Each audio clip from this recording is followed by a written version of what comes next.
함께 나눌 말씀은 예레미야 42장 1절에서 7절까지 말씀입니다. 예레미야 42장 1절에서 7절까지 말씀만 우리 함께 교독하도록 하겠습니다. 예레미야 42장 1절에서 7절까지의 말씀입니다. 제가 가진 성경으로 구약 1120페이지에 있습니다. 예레미야 42장 1절에서 7절 우리 한 절씩 교독하도록 하겠습니다. 이에 모든 군대의 지휘관과 가랴의 아들 요하난과 호사야의 아들 여사냐와 백성의 낮은 자로부터 높은 자까지 다 나와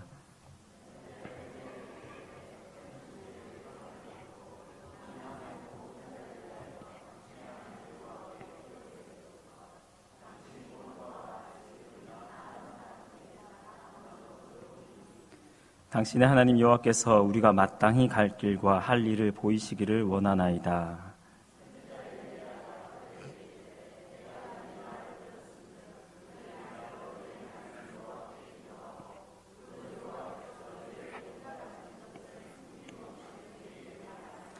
그들이 예레미야에게 이르되 우리가 당신의 하나님 여호와께서 당신을 보내사 우리에게 이르시는 모든 말씀대로 행하리이다. 여호와께서는 우리 가운데 진실하고 성실한 증인이 되시옵소서.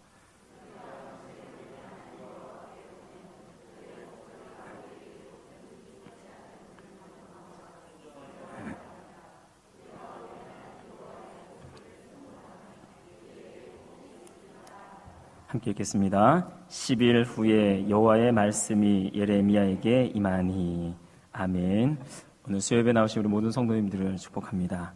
오늘 이 말씀을 새벽 기도를 출석하시는 분들 그리고 매일 큐티를 하고 계시는 분들이라면 이 말씀을 처음 접하는 본문은 아니실 줄 믿습니다. 오늘 생소한 표정을 가지고 계시는 분들은 매일 큐티를 안 하신다라는 증거고, 익숙한 표정을 하고 계신 분들은 매일 큐티를 하고 계시는 분으로 알겠습니다. 보시니까 대부분 얼굴이 익숙한 표정인 것 같습니다. 이 본문 나 묵상했지라는 표정을 가지시는데, 우리가 또 다른 또 하나님의 그 음성들, 말씀 가운데서 오늘 우리에게 어떻게 말씀하시는지를 귀 기울여 들을 수 있는 귀한 시간이 되었으면 좋겠습니다. 저희는 지난 주일 추수감사주일로 지켰습니다. 추수감사 전시회 다들 잘 구경들 하셨습니까? 교회 행사들 순별로 또 가정별로 올해는 사진을 많이 안 내주셨어요. 그래서 교회 행사 위주로 이 사진들을 쭉 전시를 했는데, 사진들을 보면서 그때 그 생생한 감동들이 다시 떠오르는 것 같았습니다. 또 우리 청년부에서 또 여러 활동들을 또 준비해 주셔서 성도님들이 1층에서 또 2층에서 마음껏 웃으시면서 감도, 사과도 이 가방에 챙겨가시는 모습을 제가 똑똑히 보았습니다. 저도 청년 그 이용권 한 장을 저희 아내가 2장을 타서 받아놨는데, 지금 누구에게 지금 이걸 쓸까 지금 고민 중에 있습니다. 감사가 맥주 감사주일 아니면 추수 감사주일 이런 절기 때문에 우리가 감사하는 것이 아니라, 감사가 우리 모두의 삶이 되었으면 참 좋겠습니다. 데살로니가전서 5장 18절 말씀에도 너희가 범사에 감사하라 라고 말씀합니다. 이는 그리스도 예수 안에서 너희를 향하신 하나님의 뜻이다 라고 말씀하고 있습니다. 모든 일, 범사, 그러니까 크고 작은 일이든 상관없이, 그것이 가치 있는 일이든 가치가 없는 일이든 상관없이 모든 일에 감사하라. 이것이 하나님의 뜻, 하나님께서 원하시고 하나님이 기뻐하시는 것이다 라고 성경은 말하고 있습니다. 그런데 데살로니가전서 말씀 본문 앞을 보시면 이 감사 말고도 2가지를 하나님께서 더 요구하십니다. 항상, 그리고 쉬지 말고 해야 될 2가지. 그것은 바로 기쁨과 기도입니다. 즉 하나님께서는 우리 성도들을 바라보시면서 감사와 기쁨, 그리고 이 기도의 삶을 살 것을 요구하고 계십니다. 하나님은 정말 우리가 기뻐하시기 원하고, 우리가 정말 기도하기 원하고, 정말 감사하기를 하나님은 너무나 원하고 또 우리에게 명령하고 계십니다. 즉 이 감사와 기쁨과 기도는 그리스도인들의 마땅한 삶이라는 것을 알 수가 있습니다. 오늘 본문을 통해서 저희는 특별히 이 기도에 대해서 다시 한번 생각하는 시간들을 가졌으면 좋겠습니다. 기도는 그리스도인들과 이 불가분의 관계에 있습니다. 존 칼빈은 기도를 이렇게 기독교 강요에서 이렇게 요약하였습니다. 인간의 심령 속에 신앙이 현존할 때 불가피하게 나타나는 결과가 기도이다. 자, 다시 한번 제가 설명드리겠습니다. 인간의 심령 속에 신앙이 현존할 때 불가피하게 나타나는 결과가 기도이다. 쉬운 말로 하면 우리 심령 가운데 신앙, 믿음이 있다면 자연스럽게 우리의 삶에 나타나는 결과가 기도라는 뜻입니다. 우리에게 믿음이 있으면 기도하는 삶이 될 수밖에 없습니다. 반대로 우리가 기도하지 않는다라면 과연 우리 속에 믿음이 있는지를 의심해 봐야 된다는 것입니다. 성경에서는 이 기도를 사실 한마디, 한 문장으로 정의할 수가 없습니다. 구약 성경과 이 신약 성경을 보면 딱 이 명사로 기도라는 단어도 나오지만 사실은 부르짖다, 엎드리다, 간구하다 이 모든 단어가 사실 기도라는 이 단어, 큰 맥락 속에 포함이 되어집니다. 그래서 이 성경에서 기도는 청원, 간구, 회개, 예배, 고백, 감사, 다양한 의미들을 내포하고 있는 단어가 바로 기도입니다. 웨스트민스터 이 소요리 문답에서는 이 기도를 이렇게 정의하고 있습니다. 기도는 우리의 원하는 바를 하나님께 부탁드리는 일이다. 우리의 죄를 고백하며 그리스도의 긍휼을 감사한 마음으로 인정하면서 하나님의 뜻에 합당한 것들을 그리스도의 이름으로 부탁드리는 것이다 라고 정의를 내리고 있습니다. 이 웨스트민스터 소요리 문답에서 두 가지를 저희들에게 강조하고 있습니다. 먼저는 기도의 대상입니다. 우리는 누구에게 기도하는가? 그 대상 바로 하나님께 기도한다라고 가르치고 있습니다. 두 번째로 소요리 문답에서 강조하는 것은 하나님의 뜻에 맞도록 간구하는 것이 기도다라고 정의 내립니다. 우리의 욕심과 욕망이 아니라 먼저 그의 나라와 그의 의를 구하는 것이 참된 기도다라고 가르치고 있습니다. 오늘 읽은 본문 말씀을 보시면 이 기도가 꼭 필요한 무리들이 나옵니다. 1절과 2절을 다시 한번 보겠습니다. 1절과 2절 말씀을 보시면 이에 모든 군대의 지휘관과 가레아의 아들 요하난과 호사야의 아들 여사냐와 백성의 낮은 자로부터 높은 자까지 다 나와 선지자 예레미야에게 이르되 당신은 우리의 탄원을 듣고 이 남아있는 모든 자를 위하여 당신의 하나님 여호와께 기도해 주소서라고 말씀하고 있습니다. 지금 바벨론 포로로 잡혀가지 않고 남아있는 이스라엘 백성들이 다급하게 예레미야를 찾고 있습니다. 그리고 예레미야에게 기도 요청을 하고 있습니다. 그런데 이들의 이 기도 요청 속에는 세 가지 큰 문제점이 있습니다. 먼저는 이들 기도의 문제점은 이들이 기도하지 않는다는 것입니다. 오늘 본문에서 이스라엘 백성들이 예레미야에게 기도 요청을 하고 있습니다. 하지만 정작 그들 자신은 기도하지 않고 있습니다.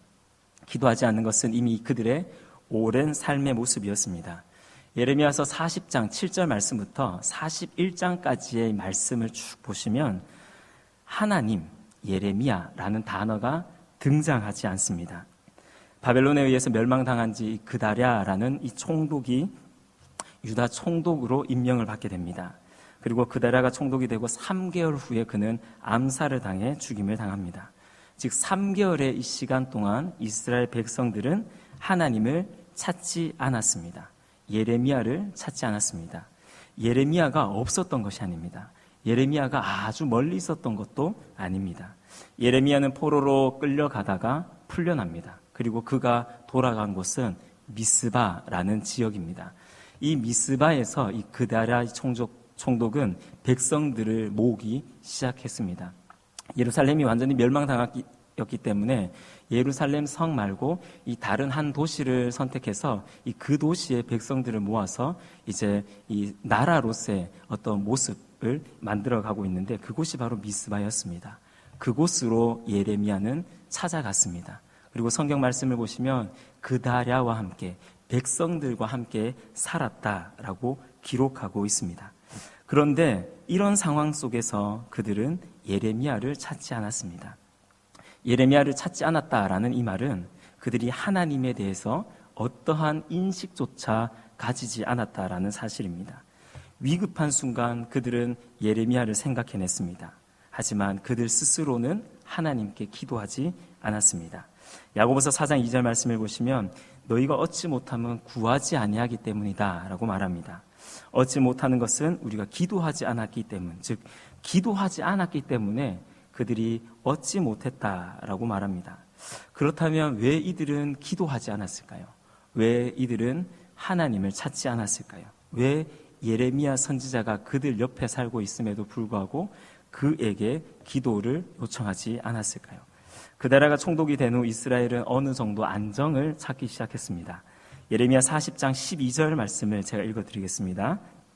그 모든 유다 사람이 쫓겨났던 각처에서 돌아와 유다 땅 미스바에 사는 그다랴에게 이르러 포도주와 여름 과일을 심히 많이 모으니라. 오늘 예레미야서 이 40장 12절 말씀을 보면 흩어진 사람들이 모여들기 시작했습니다.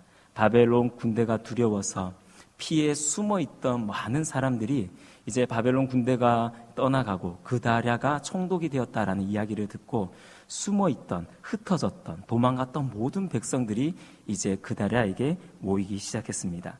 뿐만 아니라 이들은 황폐한 땅 속에서 포도주와 여름 과실을 심히 많이 모았습니다. 먹고 살 이 기반을 이들 스스로 마련을 하였습니다. 뿐만 아니라 이 예레미야서를 쭉 읽어보시면 이 총독 그다랴는 모든 사람들을 이 적극적으로 이 수용하는, 이 포용하는 리더십을 가진 인물이었습니다. 그러다 보니까 많은 사람들이 그다랴를 따랐습니다. 즉 이스라엘 백성들 입장에서는 지금 굳이 하나님을 찾을 필요가 없습니다.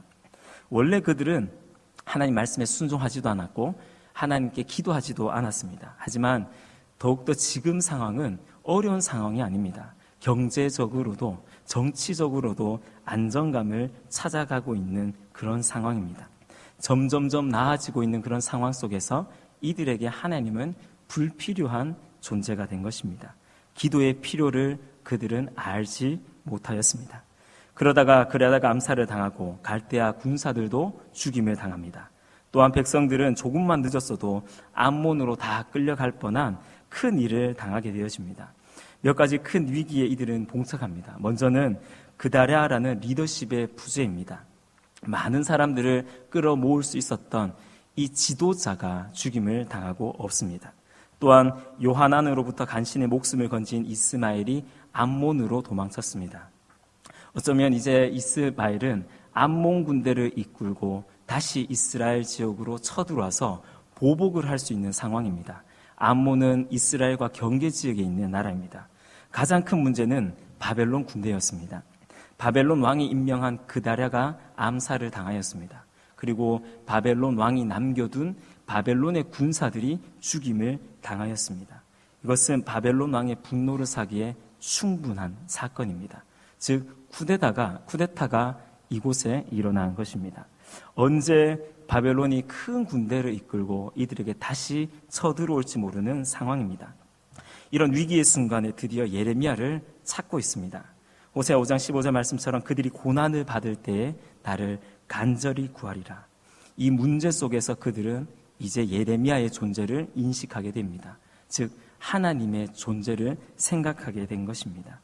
하지만 문제 가운데서 누구나 다 기도할 수 있습니다.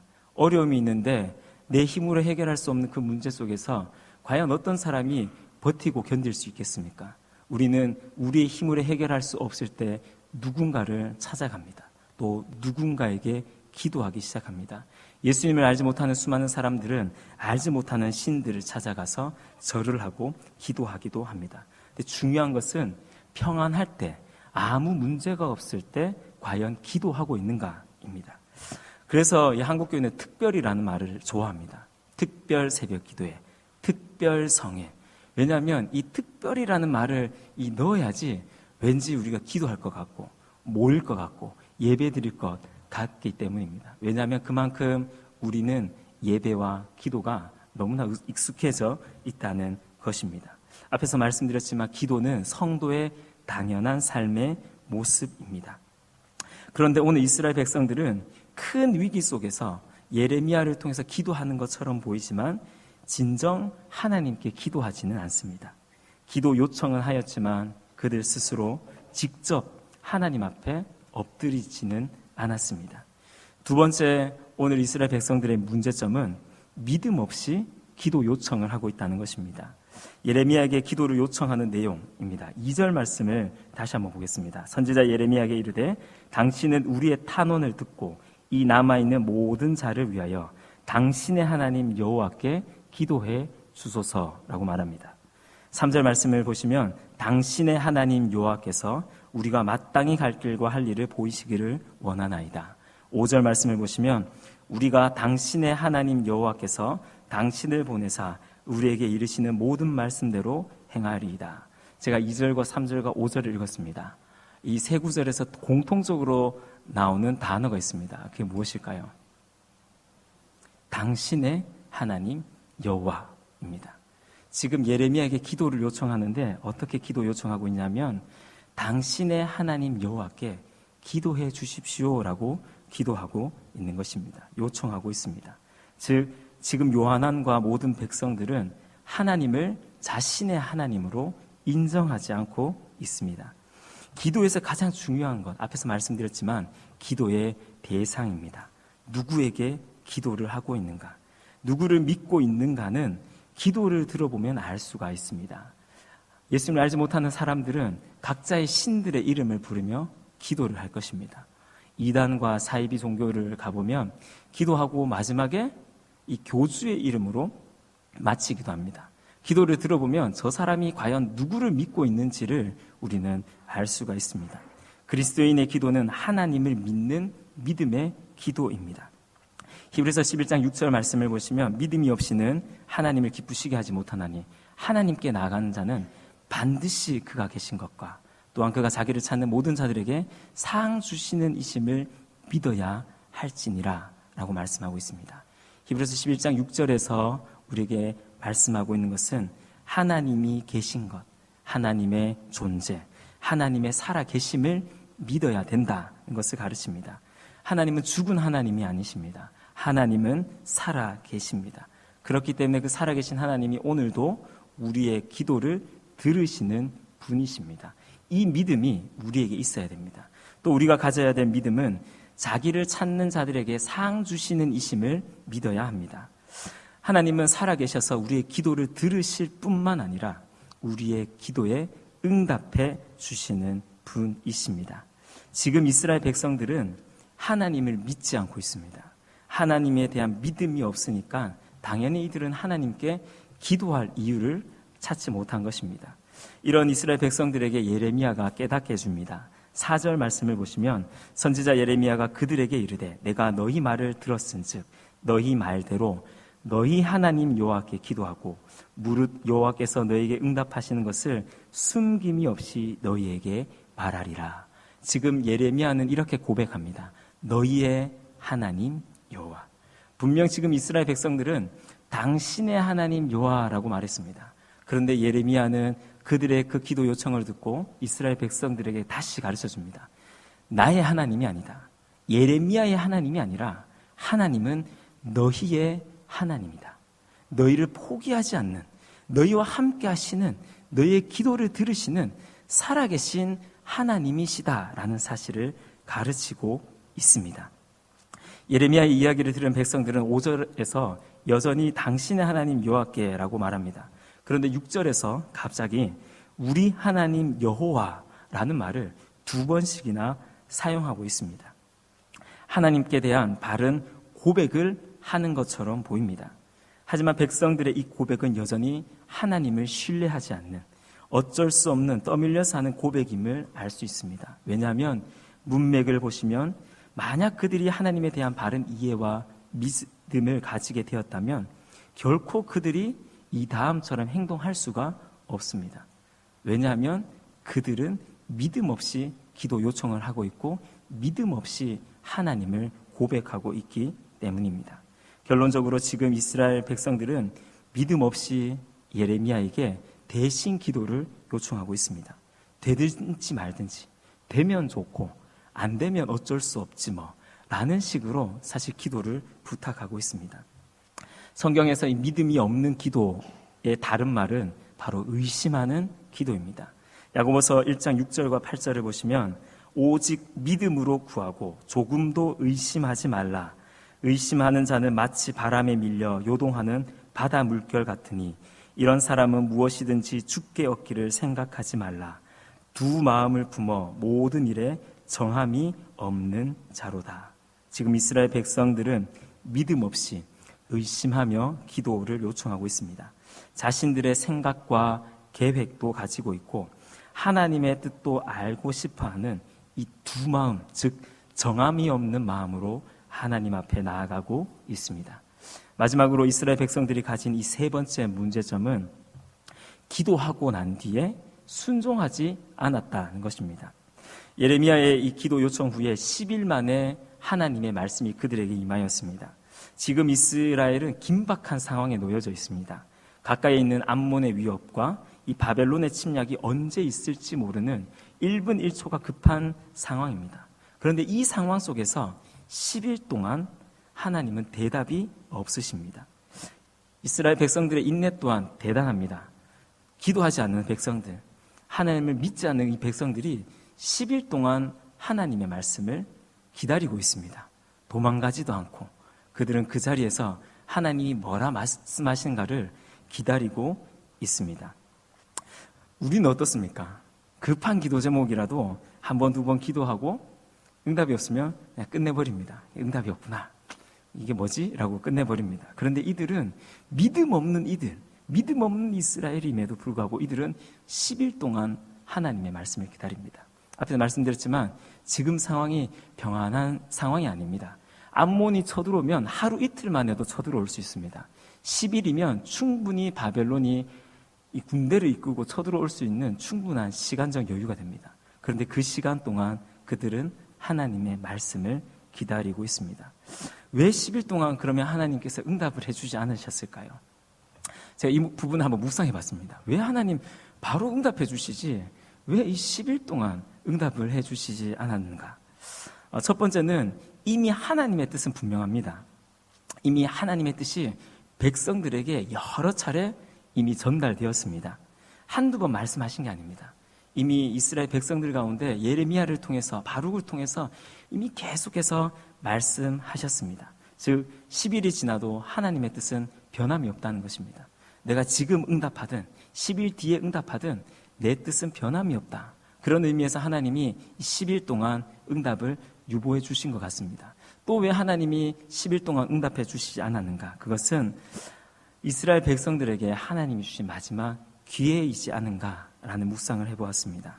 10일 동안 그들이 기다리면서 얼마나 초조했겠습니까? 암몬 군대와 바벨론 군대의 그 침략 속에서 그들은 아마 두려움 가운데 사로잡혀 있었을 것입니다. 그런 가운데 혹시나 이들이 이전에 들었던 하나님의 말씀을 기억하고 돌이키지는 않을까라는 하나님의 마음 때문에 하나님이 10일이라는 이 시간을 그들에게 기회로 주진 않았나. 이것은 전적으로 제 개인적인 묵상입니다. 왜 하나님이 10일 동안 응답해 주셨는지는 사실 정확하게 알 수가 없습니다. 그런데 10일 만에 하나님께서 예레미야를 통해서 말씀하십니다. 42장 10절입니다. 너희가 이 땅에 눌러 앉아 산다면 내가 너희를 세우고 헐지 아니하며 너희를 심고 뽑지 아니하리니 이는 내가 너희에게 내린 재난에 대하여 뜻을 돌이킴이라. 10일 만에 하나님께서 응답하십니다. 그 말씀은 바로 이 땅에 눌러 살아라. 애굽으로 내려가지 말라라는 말씀입니다. 하지만 하나님의 말씀을 듣고도 이스라엘 백성들에게는 그 어떤 변화도 일어나지 않았습니다.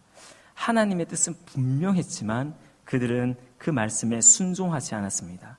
예레미야 43장 말씀을 보시면 이들은 자기들 자신뿐만 아니라 예레미야와 바룩까지 끌고 애굽으로 내려갔습니다. 하나님의 뜻은 분명한데 왜 10일 동안 목숨 걸고 하나님의 뜻을 기다려놓고 하나님의 뜻대로 순종하지 않았을까요?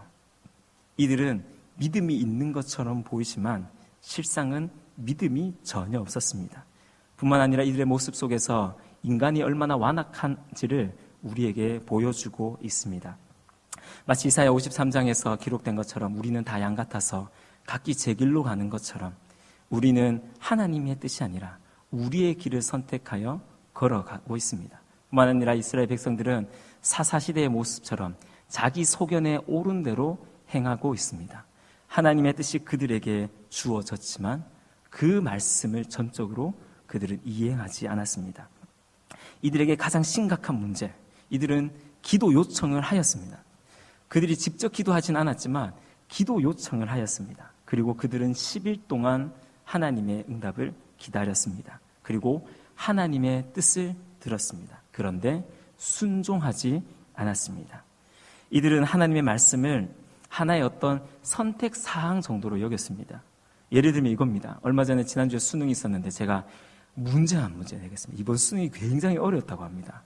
정말 이 교수들도 이 미국 현지 사람들도 풀면 풀지 못하는 영어 문제들, 이 수학 문제들을 내가지고 참 곤혹을 치렀다라는, 그래서 지금 수능을 폐지해야 된다 뭐 이런 이야기들까지 나오는데 제가 굉장히 어려운 문제를 성도님들에게 한번 내겠습니다. 고민하지 마시고 바로 답을 말씀해 주십시오. 내가 가장 믿는 것은 무엇입니까? 내가 가장 믿는 것. 1번 내 생각, 2번 주위 사람들의 조언, 3번 세상의 기준, 4번 하나님의 뜻, 5번 모름. 자, 하나 둘 셋 하면 본인이 가지고 있는 정답을 말씀해 주십시오. 하나 둘 셋. 4번 좀 약하신데 5번이라고 하신 분이 있는 것 같기도 하고. 우리는 분명하게 알고 있습니다. 하나님이 이것을 분명하게 말씀하셨습니다. 우리에게 이미 말씀을 통해서 정답을 말씀해 주셨습니다. 정답은 4번입니다. 하나님의 뜻이다. 정답을 말씀해 주셨습니다. 그런데 이스라엘 백성들은 4번 정답을 다 들어놓고도 지금 1번을 선택하고 있습니다. 2번을 선택하고 있습니다. 3번을 선택하고 5번을 선택하고 있습니다. 4번을 절대 선택하지 않고 있습니다. 의지적으로 그들은 4번을 피해서 다른 답을 하고 있습니다. 우리 성도님들은 어떻습니까? 기도하고 하나님의 말씀이 우리에게 주어졌습니다. 과연 그렇다면 그 말씀에 전적으로 순종하고 계십니까? 그리스도인을 그리스도 예수의 좋은 군사라고 바울이 묘사하고 있습니다. 즉 그리스도인을 이 군인, 군사로 묘사합니다. 군대에서 가장 심각한 죄가 무엇인지 아십니까? 군대 이야기를 자꾸 하게 되어지는데 군대에서 가장 심각한 죄는, 큰 죄는 명령 불복종입니다. 전시 때는 그냥 상관이 총으로 그를 죽여도 살인죄가 적용되지 않을 정도로, 왜냐하면 명령 불복종은 굉장히 큰 죄악입니다. 오늘날 군대에서도 사실은 정말 이해할 수 없지만 이해하지 못하는 그 명령에 순종하며 살아갑니다. 우리 군대 휴가 나온 우리 청년들이 주일날 있었는데 제가 이 전방 강원도나 경기도 근무하는 우리 청년들 보면 참 마음이 짠합니다. 우리 최삼민 시장님이랑도 이야기했는데 저도 경기도 양주 최전방 부대에서 근무했는데 겨울만 되면 눈이 엄청나게 옵니다. 제 생각으로는 눈이 다 그친 다음에 한꺼번에 싹 쓰면 너무 좋을 것 같은데 눈이 오고 있는데 계속 쓰려고 합니다. 실컷 쓸고 뒤돌아보면 눈이 또 쌓여있어요. 또 쓰고 하루 종일 아무 의미 없는 일을 반복합니다. 근데 왜 해야 되냐면 시키니까 해야 됩니다. 제가 건축학과라서 군대를 공병부대를 갔습니다. 원래 이 공병부대는 전쟁이 나면 제일 늦게 후퇴하는 부대입니다. 뭐 하냐면 우리 군이 밀리면 이 공병부대는 제일 늦게까지 전방에 남아있다가 우리 군이 다 빠지면 철조망 장애물을 구축합니다. 그리고 지뢰를 매설하고 그리고 폭파, 다리나 교량 같은 것들 다 폭파를 해서 적이 쉽게 내려오지 못하는 일들을 합니다. 그래서 제가 군대에 있으면서 가장 많이 한 게 뭐냐면 조적입니다. 미장입니다. 이게 뭐냐면 벽돌 쌓는 일을 가장 많이 했습니다. 제가 군대 가기 전에 일을 한두 번 해봤습니다. 제가 막노동 아르바이트 하면서 사실은 직접 해보진 않고 옆에서 하는 것들을 이렇게 눈으로 본 적은 몇 번 있는데 실제로 해본 적은 없습니다. 근데 군대 갔는데 갑자기 너 조적병 해, 너 미장병 해. 이래서 끌려나가가지고 한 번도 배운 적 없는데 벽돌을 쌓고 미장을 했습니다. 제가 하면서 뭐라 기도했냐면 하나님, 제가 전역할 때까지 이 건물 무너지지 않게 해주십시오. 왜냐하면 무너지면 영창 가야 되거든요. 그래서 주님 제발 무너지지 않게 해주십시오라고 기도할 정도였습니다. 제가 왜 그렇게 했을까요? 명령이니까, 하라고 하니까 하는 겁니다. 하나님의 말씀은 우리에게 분명하게 주어졌습니다. 이것 해야 된다. 너 이거 해라 하고 분명하게 주어졌습니다. 문제는 우리가 그 말씀에 얼마나 순종하고 있는가입니다. 지금 이스라엘 백성들은 하나님의 말씀을 들었지만 순종하지 않았습니다. 불순종의 삶을 그들은 살았습니다. 즉 오늘 본문을 통해서 요한왕과 그의 백성들은 기도하지 않았습니다. 그리고 그들에게 믿음이 없었습니다. 세 번째, 하나님의 말씀에 순종하지 않는 잘못을 그들은 저질렀습니다. 잘못된 기도의 모습을 우리는 이들을 통해서 보게 되어집니다. 그러면 우리는 어떤 기도의 삶을 살아야 되겠습니까? 예수님은 우리의 삶에 가장 좋은 기도의 모본이 되십니다. 예수님은 늘 기도하셨습니다. 새벽에도 기도하셨고 밤에도 기도하셨고 환자들을 치유하실 때도 기도하셨습니다. 큰 일이든 작은 일이든 하나님은 늘 기도하셨습니다. 기도의 삶을 예수님께서 친히 살아가셨습니다. 뿐만 아니라 예수님은 하늘의 응답을 기대하며 기도하셨습니다. 예수님은 절대로 스스로 판단하시고 스스로 행동하지 않으셨습니다. 요한복음 8장 28절을 보시면 내가 스스로 아무것도 하지 아니하고 오직 아버지께서 가르치신 대로 이런 것을 말하는 줄도 알리라 라고 말씀합니다. 즉 예수님은 철저히 하나님이 가르치신 말씀대로 하나님이 하라고 하시는 일들만을 실천하셨습니다. 그래서 겟세마네 동산에서 나의 원대로 하지 마옵시고 아버지의 원대로 하옵소서라고 기도하셨던 것입니다. 예수님은 하나님의 뜻에 자신의 뜻을 맞추어 살아가셨습니다. 이것이 바로 진정한 기도입니다. 내 뜻에 하나님의 뜻을 맞추는 것이 아닙니다. 하나님의 뜻에 내 삶을 맞춰가는 것이 기도입니다. 또한 하나님의 뜻이 내 삶이 되는 것, 이것이 바로 기도입니다. 우리 사랑하는 성도님들은 올 한해 어떤 기도의 응답을 받으셨습니까? 얼마나 많은 기도의 응답을 받으셨습니까? 사실은 기도했다라면, 믿음으로 기도했다라면 우리 모두는 100%의 기도 응답만이 있습니다. 기도하는 사람에게는 50%의 기도 응답이 없습니다. 기도한 모든 사람에게는 100% 절대적인 기도의 응답이 있습니다. 기도하는 사람에게 절대 실패가 없습니다. 왜냐하면 기도 응답하신 것도 하나님의 응답입니다. 거절하신 것도 하나님의 응답입니다. 아직까지 응답하지 않으시는 것도 하나님의 응답입니다. 즉 기도하기만 하면 우리는 100%의 하나님의 응답을 받는 것입니다. 혹시 우리 가운데 아직까지 하나님의 응답을 내가 원하는 것이 이루어지는 것이다 라고 생각하고 계신 성도님들 계시진 않습니까? 내 뜻과 하나님의 뜻은 충분히 다를 수 있습니다. 아니, 많은 순간 우리의 뜻과 하나님의 뜻이 완전히 절대적으로 전혀 다를 수 있음을 우리는 고백할 수 있어야 됩니다. 내 생각과 다르다고 내 생각대로 기도 응답이 되지 않았다라고 하나님께 원망하고 계시진 않습니까? 아니면 하나님의 뜻을 저버리고 여전히 내 뜻을 고집하며 살아가고 계시진 않습니까? 뜻이 하늘에서 이루어진 것 같이 땅에서도 이루어지기를 우리는 기도하고, 그래서 우리의 삶에 그것이 어떤 하나님의 뜻이든 상관없이 하나님의 뜻에 우리가 기뻐하고 감사하는 삶을 살아야 할 것입니다. 사랑하는 성도님들, 우리 모두는 예수님과 같은 기도의 삶을 회복해야 될 줄로 믿습니다. 우리의 삶에 믿음의 기도가 회복되어지고 순종의 삶이 회복되어지기를 주님의 이름으로 축복합니다. 우리 기도드리겠습니다. 사랑의 주님 감사합니다. 이스라엘 백성들 하나님 앞에 기도하지 않았고 하나님을 믿지 않았고 하나님 또한 하나님 말씀에 순종하지 않는 모습을 바라보았습니다. 하나님, 우리의 모습이 이스라엘 백성들의 모습과 같지는 않습니까?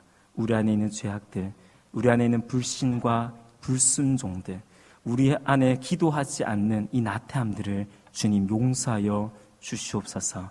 올 한해 얼마 남지 않은 이 시간 다시 우리의 기도의 무릎이 회복되어지게 하셔서 믿음의 기도를 주님 앞에 올려드리고 주님이 우리에게 말씀하신 대로 순종하며 살아갈 수 있는 우리 모두의 삶이 될 수 있도록 축복하여 주시옵소서. 예수님의 이름으로 기도드렸습니다.